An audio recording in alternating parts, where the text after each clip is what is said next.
guys, welcome back to Comic Talk. Today we're gonna be discussing the top 10 Batman movies of all time. Alright, so we're gonna be starting with number 10. Make sure to like, subscribe if you haven't already. Follow me on TikTok and Instagram at talk.comic if you haven't already for exclusive content. And make sure to stick to the end of the video because we're going to be doing some honorable mentions of Batman movies that are not on the top 10 list. So make sure to stick to the end of the video for that. Again, like, subscribe if you haven't already. Follow me on TikTok and Instagram. And now that we have that out of the way, let's start the video. All right. Number 10 is Batman, the Lego Movie. I know. Batman, the Lego Movie. It was actually pretty funny. It was actually respectful to the Batman lore. It made fun of the Batman lore in a great way. If you're a Batman fan, you would have loved this movie. You would have got all the Easter eggs. If you're not a Batman fan, probably not the movie for you. That's why it's in my top. It's at number 10 and not higher on my list. But I think it was one of those movies that actually surprised Batman fans and surprised, a lot of people, myself included. I had my expectations down for here, and the movie just blew my expectations. Another movie that a lot of people sleep on and don't know a lot about is actually Batman Year One. Coming in at number 9, Batman Year One. This movie was awesome. Ben, who voices Batman, he plays Commissioner Gordon. He plays Gordon in, I don't know if he becomes Commissioner in the show Gotham. If you watch Gotham, he's Gordon, James Gordon on Gotham. He voices Batman and he does a terrific job. The animation style is great. Kind of has the Batman Year One comic book feel as well, so they went for that animation style from the comic book. I really liked it. It's Batman learning how to be Batman. He's still, on the ropes. Selena Kyle was really cool in this as well, and just the overall animation and voice acting was really cool, and just the overall animation style that they use is different than all the other Batman or DC animation style. So I thought it was just unique, and I think a lot of people sleep on that movie and should go check that one out.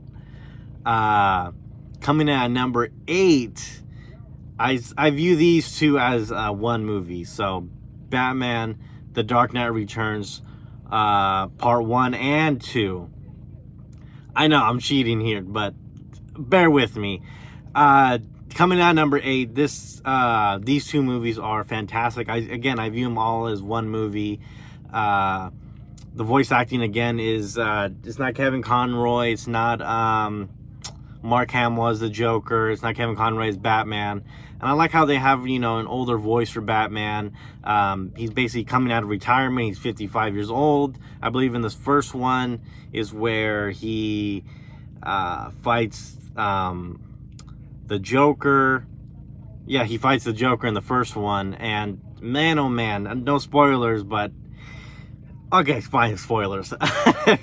He basically doesn't kill the Joker, but basically Joker kills himself, and now everybody thinks that Batman kills the Joker at the end of the movie, where he's basically, all he has to do is turn his neck all the way, and he's basically dead. So he basically beats him to a pulp, where Joker could just go clink, and he cracks him. And basically Joker goes into a mental institution. He becomes, sane, if you will, because there's no Batman. He stopped doing crimes. He hasn't done a crime in years. They have him on a talk show.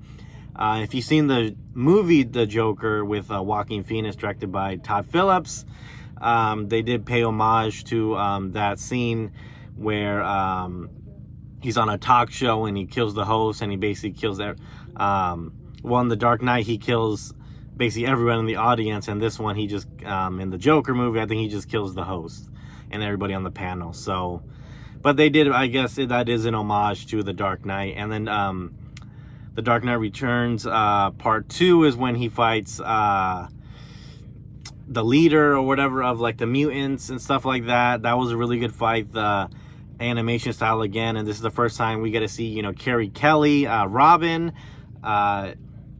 exclusively in the Dark Knight Returns comics. Carrie Kelly as Robin, which I thought was really cool to see.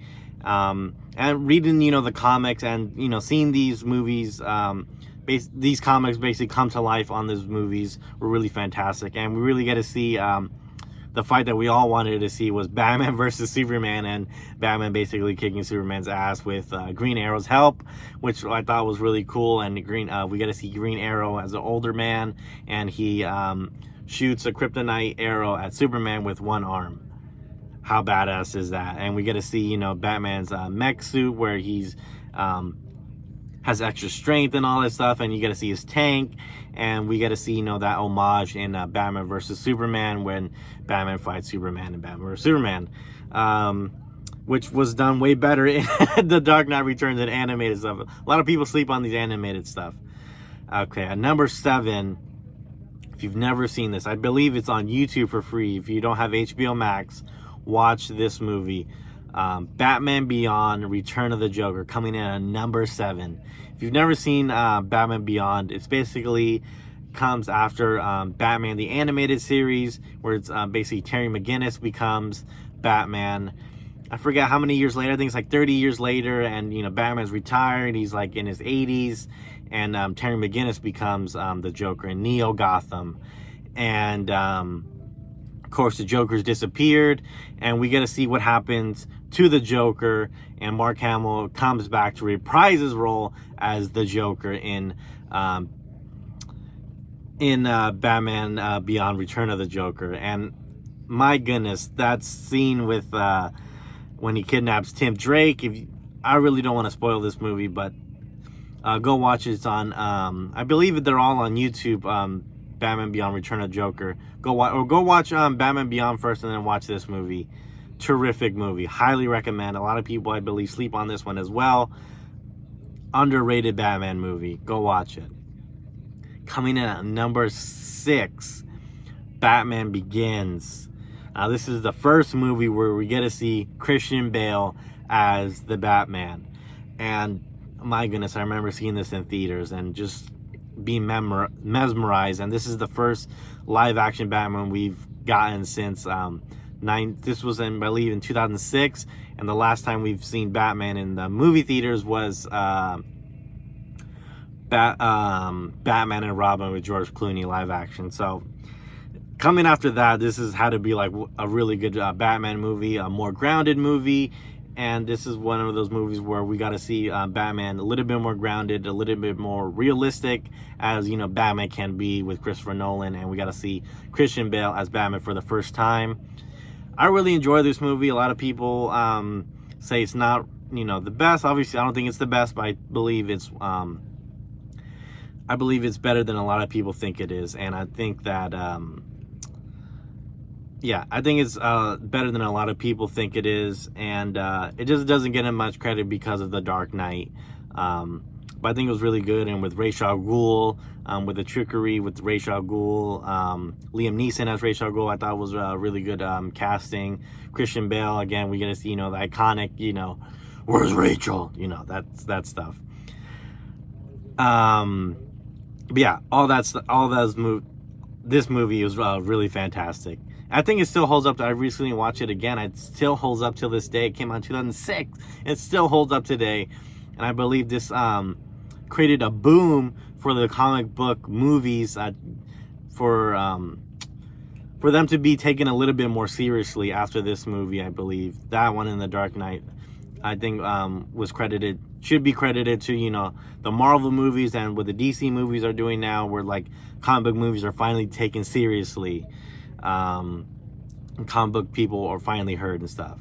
Coming in at number 5, man, this top 5, Batman Mask of the Phantasm. I watched this one later. I really wish I watched this as a kid, but watching it as an adult, I think I appreciated it more after watching Batman the Animated Series and Batman Mask of the Phantasm. Man, oh man, this movie is so great. It is so great. Go on HBO Max if you haven't already. Go on HBO Max. I guess do the free trial just for Batman Mask of the Phantasm. Just watch it on there. One of the greatest Batman movies of all time. Like, who cares? Live action, animated, video games. This is probably the definitive, we get to see, if you watch Batman the Animated Series, it's kind of like a prequel, and there's a great twist. I'm not going to ruin the twist in Batman Mask of the Phantasm. I don't want to ruin it for you guys if you haven't seen it already, but it is a terrific movie. Very emotional movie. This is a kids movie, and it's emotional. It has great story, has great fight scenes. We get to see, Batman put on the cowl for the first time, and it's just the animation style for this as well. I don't know if they did it same as the animated series where they drew it on black paper to make it a little bit more of a darker feel. So I think that's really cool. So I think Mark Hamill's in it as the Joker, Kevin Conroy as Batman. You can't get better than that. Two great voice actors for the Batman and the Joker. And they're still voicing them till this day. So make sure to go watch that. Fantastic movie. Big twist. Coming in at number 4. These were two interchangeable, but I don't think Batman the Animated Series or Batman Mask of the Phantasm would be what it is today if it wasn't for Batman 1989, Michael Keaton. This is the first time we get to see a live action Batman movie since Adam West. Like, Adam West was a TV show, but this is the first time where they're taking a little bit of a darker tone for Batman, and especially for 19. I heard people back in the day before the movie came out, people were just going to the theaters just to see the previews of Batman 1989, just to see the previews, and then they wouldn't even watch the movie. They would just watch the preview and leave. And the cultural phenomenon, and this is one of those movies where a lot of people wrote in for Batman, for Michael Keaton not being Batman, like, oh, Mr. Mom and Beetlejuice. I believe it's just for Mr. Mom where people were writing in, Mr. Mom? What? Mr. Mom as Batman? I can't see Mr. Mom as Batman. Or Beetlejuice as Batman? What? This is like one of the first times where people were writing into Warner Brothers asking them to recast Michael Keaton, and boy were they wrong. Michael Keaton killed it as the Batman, and till this day I think he's loved playing the Batman. Ezra Miller's ruining our chances to see the Michael Keaton return as the Batman in the Flash movie, but Jack Nicholson as the Joker. Oh my God, this is the iconic scenes, and Tim Burton directed it, so we got a darker tone to the Batman. I love the gothic scenes. Just that whole atmosphere of Gotham was just really gothic, and just Tim Burton fight, and I just love it. I just love the costume design. I love Michael Keaton as Batman. I believe I heard that when he was on Spider-Man Homecoming, he was still making Batman references. So someone who loves being Batman is awesome. And a great movie, and overall great feel to the movie. Coming in at number 3. I'm going to interchange them, actually. I wrote this one as number 2, but I think, okay, I'm going to do that. I'm switching. Coming in at number 3 is the Batman 2022. A lot of people, when this first was announced that Robert Pattinson was going to be Batman, a lot of people were like, what? I cannot believe Robert Pattinson. Twilight? What? I can't believe he's going to be Batman. But I was one of those people who were like, hey, people said Michael Keaton was not going to be a good Batman. A lot of people saying Heath Ledger was not going to be a good Joker. A lot of people saying Ben Affleck was not going to be a good Batman. And they all proved us wrong. So Robert Pattinson killed it as the Batman. I watched it twice in theaters. Very long movie, but I really loved the movie. I loved how he was more, if you want to watch my review, I do a whole full review on the Batman, so go watch that. But I love the movie. I watched it twice in theaters. I need to watch it again on HBO Max. The casting, Zoe Kravitz as Catwoman. I forget who plays James Gordon, but he does a terrific job. Robert Pattinson as Batman, terrific job. The Batmobile. Colin Farrell as the Penguin, phenomenal. I think they're gonna do an HBO Max show with that. So I really can't wait what they're doing. I can't wait for the next movie. I really wish Joker wouldn't be the next movie, but unfortunately he is. But I really wish it was like, Mr. Freeze or Poison Ivy or, Clayface or some of these, or someone who hasn't, really gotten the spotlight as they should. But I digress. Batman 2022 was really good. Robert Pattinson killed it, and then Matt Reeves, who directed the last two Planet of the Apes movies, was terrific. The only things I didn't like in the movie were relationship with Batman and Catwoman. I felt a little forced, and the relationship between Bruce and Alfred, which wasn't the best, in my opinion. Okay, coming in at number 2. This is probably one of my favorite Batman movies of all time. Batman Under the Red Hood. Like, guys, if you haven't, a lot of people sleep on the animated movies. Only like hardcore DC fans or hardcore Batman fans has probably seen this movie, but you gotta go see Batman Under the Red Hood. The fight, it's the animated movie, but the voice acting is terrific. The guy who voices Batman, the guy who, I think Neil Patrick Harris voices Nightwing.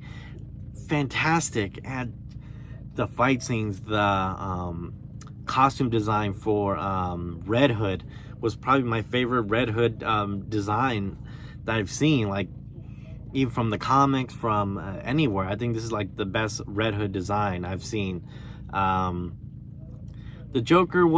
voice acting for the Joker was not the best. If it was Mark Hamill, it would probably been better, or someone else who played the Joker. Joker wasn't that good, but everything else in the movie is like a 10 out of 10. The fight scenes in this movie are 10 out of 10 with Batman versus Red Hood during the end of the movie. Oh my God. And him trying to figure out who's the Red Hood. If you haven't seen it, go watch it. I don't want to spoil who it is if you don't know who it is, but 10 out of 10. The fight scenes are incredible.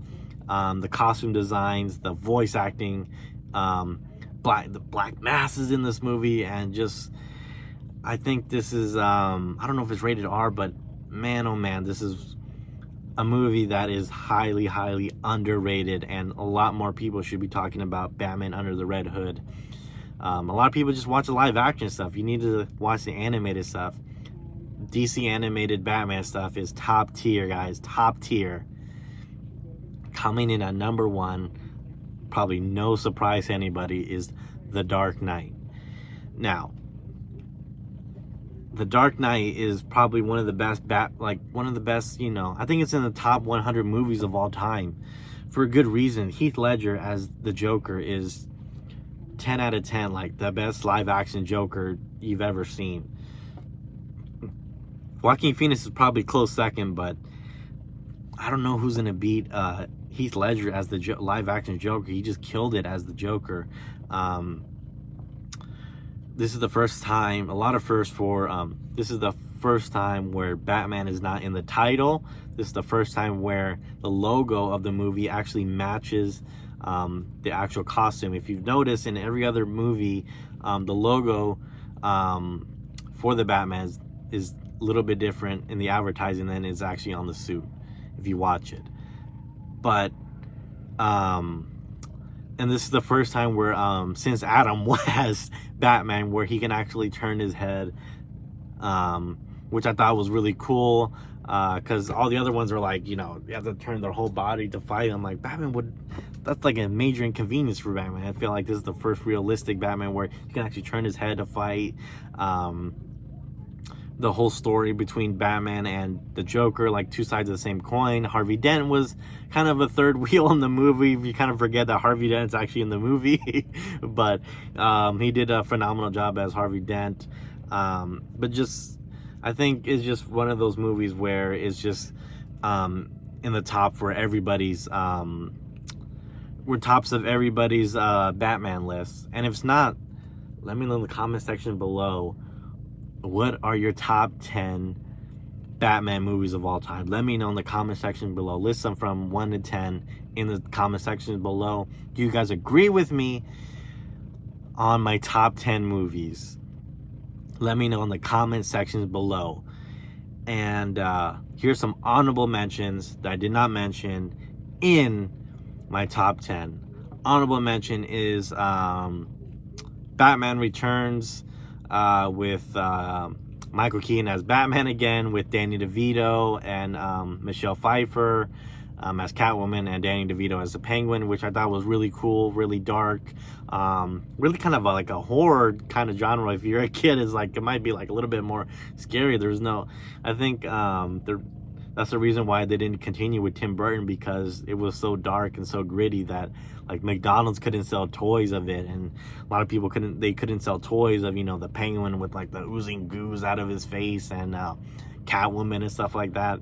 It was just so dark, just especially for the times when especially around those times in the 90s where movies were especially comic book movies were so cheesy and just over the top and not taken seriously. So I think if it came out today, it would get a bit of a warmer reception. But I think for when it came out, I don't think the general audience was like, oh my god, I'm taking my kid to see this. This is like a horror movie. Or probably kids were walking out of the theater. I'm like, The Dark Knight. Another one is The Dark Knight Rises, with Christian Bale again as Batman, and who was it? As Bane is in the movie as well. I think Tom Hardy as Bane.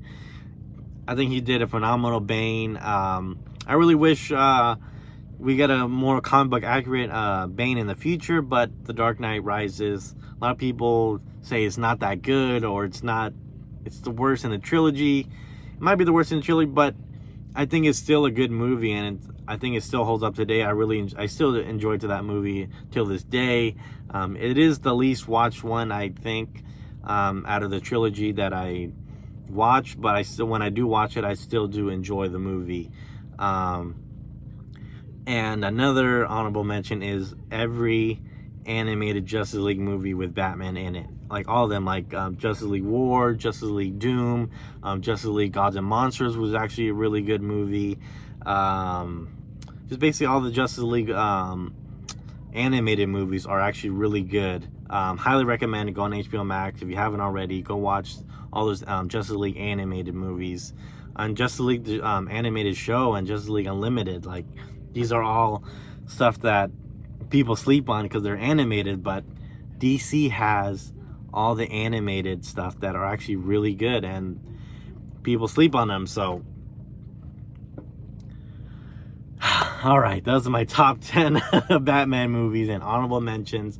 Let me know in the comment section below. Do you agree with me, or do you think my list should be changed? Let me know in the comment section below what are your top 10. Like the video, subscribe if you haven't already, follow me on TikTok and Instagram at talk.comic, and I'll see you guys next week.